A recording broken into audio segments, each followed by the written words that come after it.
Satnam, Aman Devi here, offering a general reading, and as always, take what resonates and trust your spirit team and your own guidance over anything I have to say. So I'm going back through some of the videos that I had recorded that were glitchy and just pulling out a couple of the concepts and making shorter videos from that and hoping that it serves you well. So I want to talk a little bit about pain, and I would highly recommend the Pain Cure. If you find yourself, a lot of us who work in the healing modality or empaths or light workers, healers, we end up taking on pain from others. And so learning how to clear yourself, honor your self-care, and honor your needs is extremely important. And just, I can't stress that enough, is just taking care of you. And what I do like about this book, it gives different ways to take care of you, but it also has a spiritual component to it. Aside from pain, I also want to talk a little bit about timelines. So you're probably naturally able to zero in on someone else's pain.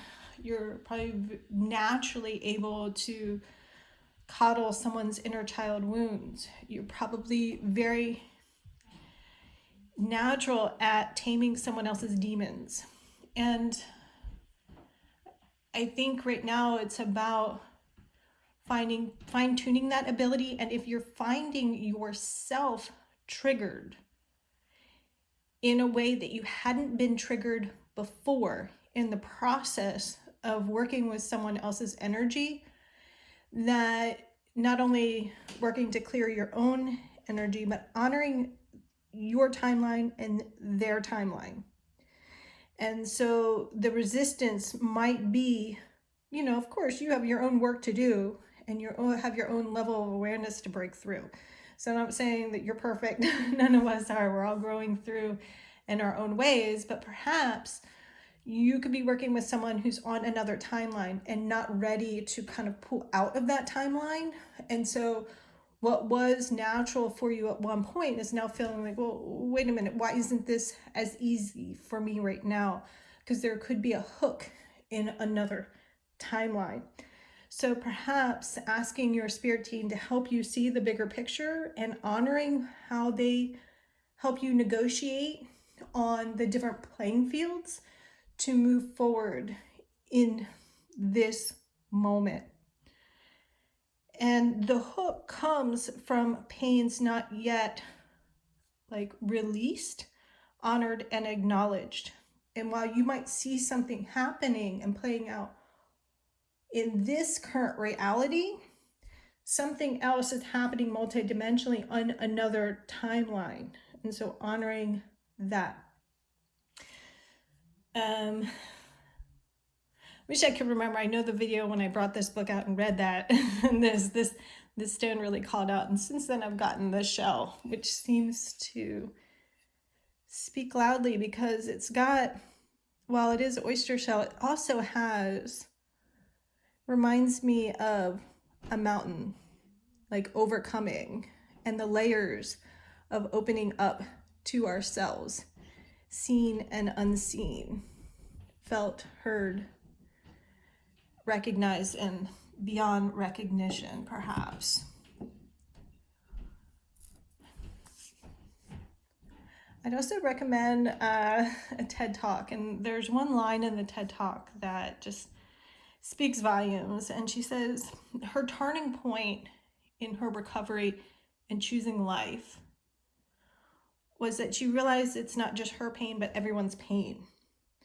So some of what you're feeling, the pain that's in your body, the pain you pick up on other spaces, you're working to clear and heal, and it's working through your cellular body, through you, and you're helping to clear, activate, and heal multiple timelines and multiple generations.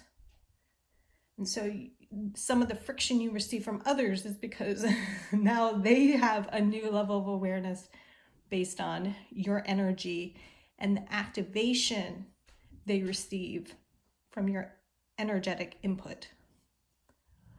All right, so let's see what the cards have to say. Oh, and I just got this in the mail. I got the second version. I think I'm ready for print. This is the Lightworkers Companion deck. So we'll close that.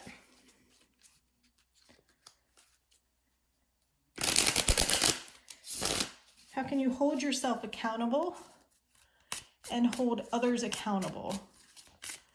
Rather than, I think one thing that happens a lot with those who can see into people is like, and actually this was the first like phrase for this deck was, I no longer make an excuse for others' behaviors, something like. And because you're able to see, oh, well, they're acting this way because of X, Y, and Z, you might give them like you might give them a pass. Well, maybe it's time to throw the card. Like they might need a red card. They might need a door. They might need to be pulled out of the game. And perhaps you're being called to level up to do that. Four of Cups. What makes you happy? And that matters too. And when I see red fabric, I always think of sovereignty. And the Four of Cups to me is about the divine delivering a new emotional opportunity. So when you put aside what you're feeling and receive what the divine has to deliver, what do you know to be true? Oh, she has red shoes too. Wizard of Oz. Like you're always home within yourself and you always have your team. You're probably an activist on some sort and a leader. And you always have those, the Cowardly Lions coming to mind. You're inspiring others every step you take on your journey. Honor that. It can be clouded by the interpretation of others because you receive so much friction and kickback from others, especially if you have people, it drives me, I hate that flip. I hate that lack of accountability. I'm like, come on now, we both know you're not telling the truth. Oh, I could send you an email and we could lay out the truth. Is it really necessary? Sorry, personal tangent, but it's like,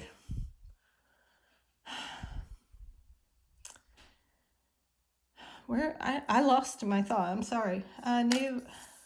It's back to delivering. Learning to feel again in a new way. So the hindrance of the emotions of others, maybe their emotions bottled up that are just opened up and pushed onto you because you're the catalyst for change. You might have taken something as your fault. Something is wrong with you perhaps, or man, I'm always the one messing things up, or because you're coming in to activate one timeline and then you're called somewhere else, your acts of service are not on a linear playing field. You're called in to deliver and move on. Think of like a grade school teacher. They have students for a year, they know that, and they move on. You love wholeheartedly, you become a catalyst for change, and then you're called somewhere else, right? You're like, wow, this is a lonely journey. Wow, what next, And so just like finding peace with the emotions within yourself, how the divine is able to pour into you, and releasing the emotions that aren't yours to carry anymore. It's not your pain. The next bottom deck is the Queen of Chalices. And I feel like I'm saying queen, I mean she because she's a queen, but you could be of anything on the spectrum, doesn't micromanage, resets, and is able to discern what's hers to take on and what's not. She's emotionally self-regulated. So learning that on your path, because you're probably not around people who are able to regulate in the same way that you are.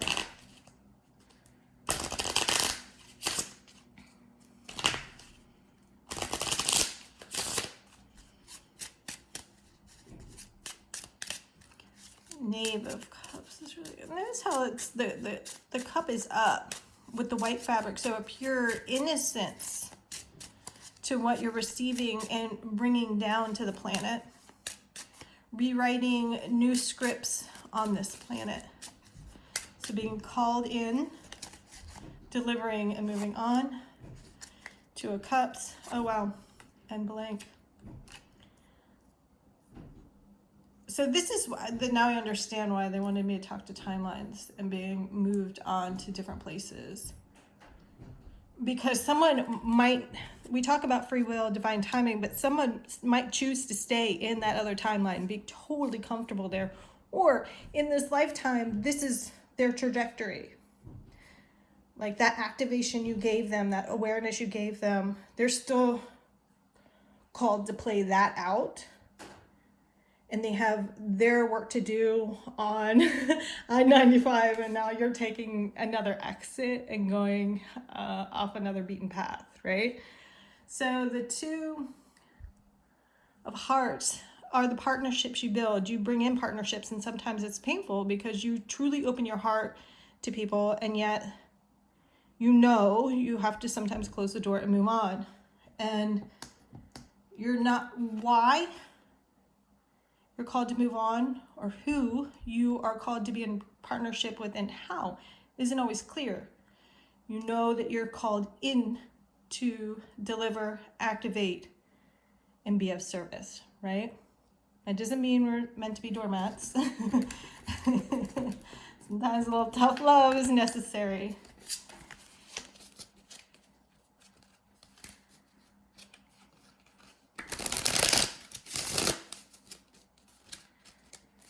Speak your peace.